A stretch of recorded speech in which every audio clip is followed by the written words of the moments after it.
What's up, beautiful people? Welcome to another video on my YouTube channel. I am the Spiritual Bodybuilder, and today I'm going to be talking about the wounded child archetype. Now, if you haven't watched my video titled 4 Survival Archetypes in Mental Illness, please go watch that first, because that's important information to understand what it is I'm talking about here. But just to give you a quick rundown, okay? The archetype system that I'm referring to is based on Caroline Miss's work. She's written about 30 books, PhD. She's a medical intuitive. Please, if you haven't seen her work, it's absolutely phenomenally fascinating. I highly recommend it. So she talks about 4 survival archetypes, and the first one that we're going to talk about today is the wounded child. Now, think about this. If you just think in your mind, archetype is like a personality trait, but there's a set of traits, and there's the shadow side, which is the stuff that we have to work through, the unknown, the fear-based stuff, right? Then we have the other side of the coin, all right? So if you picture this like a coin, we have the hard stuff that, we have to work through, and then we have the light side, which is either the positive light manifested side, either that we have grown with and worked with through childhood, or if it was suppressed, we have to work through in order to get there. Now, if you think in your mind about a wounded child, what do you see? I see a child in the corner, like huddled, like holding their knees, sad, afraid, almost like a beaten dog. Okay. Now, it's for me, it's really, really hard to see that, because it's such a sad thing to see a child that is just not been given or shown love. But the reality of the world we live in is that's more common than not, because really, we don't love ourselves, we can't love anybody else, and that really shows when it comes to our children, especially if it's our own child.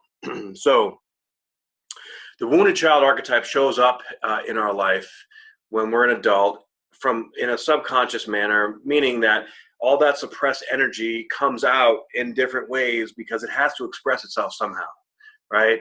So really, when it comes down to the wounded child, it's a feeling of deserving and worthiness, like nothing bad should happen to me if I don't deserve it, or cause and effect. If I do this, then I deserve this. If you do this, then you deserve that. Right and wrong. It's very the causality of it comes from the feelings from the root chakra. All right, the chakra, the energetic systems, and these archetypes, they all are integrated or interrelated. Okay, and that's good for when you start to do the healing process. Understanding if you have severe digestive issues down in your lower small intestines, or if you have hip problems, that's usually because your root chakra is out of balance. What things in the root chakra need to be balanced out? Well, it's these belief systems. Everything comes down to emotions and belief systems, right? Like that's at the foundation, the bottom of everything. So when a situation happens in life, right, and you're like, well, you did this, therefore you deserve that. And we get stuck or attached to that feeling or that experience. Like, look, life is not fair, okay?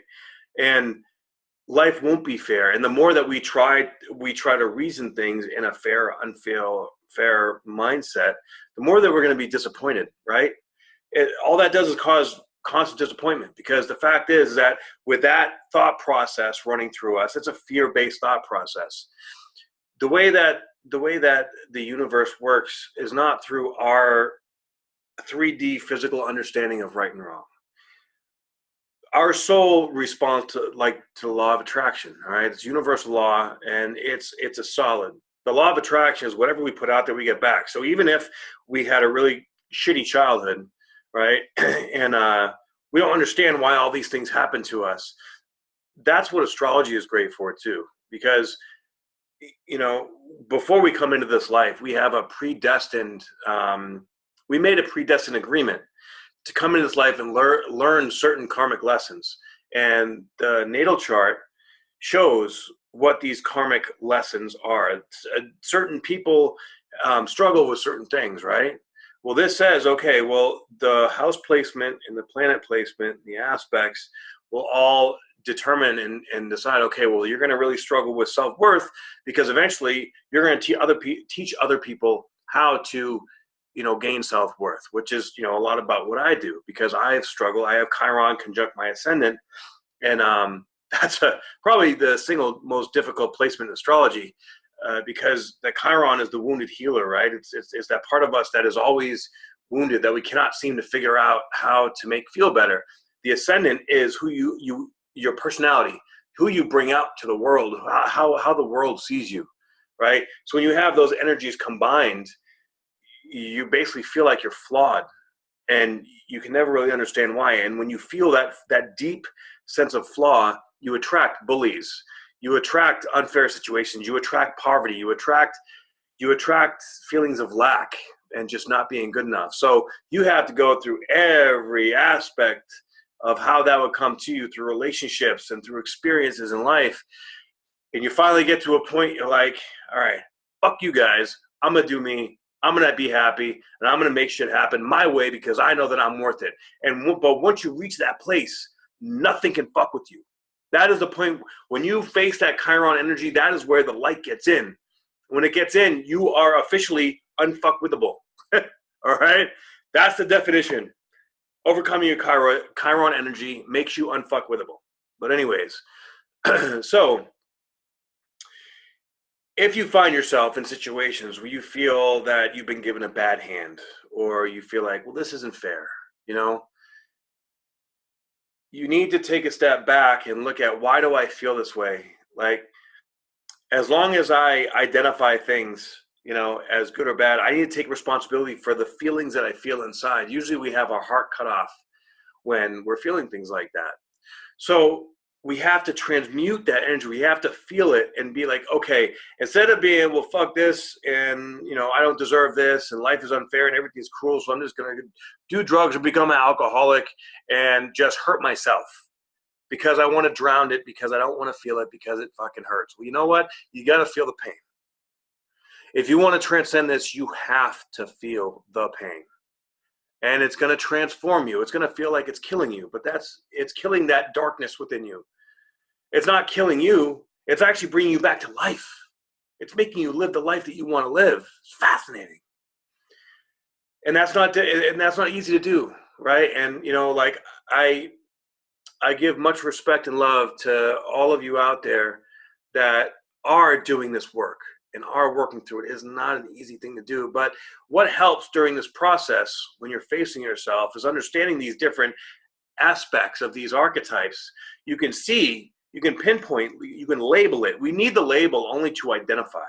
Once we have the label, that brings it into our conscious awareness. Therefore, the subconscious feelings transmute into the thought process, and we can dissolve it. And once we dissolve it, we learn the lesson, and then it's ingrained in us forever. We're completely transformed. So what is the light side of the wounded child? Well, think about a happy child.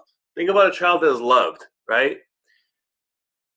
An adult that overcomes their wounded child, you'll see that they're light, they're playful, they always see the positive in everything, right? They're innocent, they're nurturing, they feel safe. A big thing about the root chakra is a feeling of safety. When we don't feel safe on our own skin, right? We live in a world today where we're bombarded with subliminal messages of needing outside sources to feel safe, when really the bottom line is, when we feel safe inside, we repel all those bad energies from out there. It's all about the internal work. It's not about relying on security systems and like bodyguards and the military and all this. That's all a construct, a 3D construct of fear-based thought process that keeps you a prisoner in your own fucking body. We are spiritual beings living a human experience. We are meant to transcend these things. And you attract what you think about and what you feel, right? So when you feel unsafe, you'll attract things that are unsafe. But when you feel safe within yourself, and safety and loving or self-nurturing are synonymous, okay? So in order to feel safe, you have to love yourself. And if you're pushing all the stuff down and you're not loving yourself, and you're just distracting yourself, with whatever outside source, then you're never going to heal. You have to feel it. You have to love yourself. And that fear-based stuff is powerful, and we are bombarded with it from everywhere. And that's why this work is so important. So important. So when you see people walking around now, after you watch this video, I want you to look around and see if you can feel, you can feel the energy from people. And especially, if you're going through this ascension process, you're feeling it more and more, and probably experiencing different aspects and levels of emotions that you didn't even know existed. So I applaud you for doing the hard work.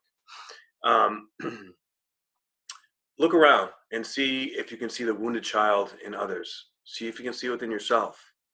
A good test for this is, if you really want to see and feel the deepest part of yourself, try this for 30 days. Okay, I want you to try this for 30 days.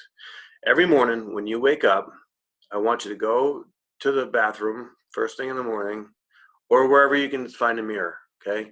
And I want you to look at yourself, stare yourself in the eyes. Don't break eye contact with yourself. Have a staring contest with you for 5 minutes. Now, doing this for 5 minutes can feel like an eternity, but after a few minutes, you will start to feel these uncomfortable feelings if you are still holding on to the wounded child or any kind of wound within.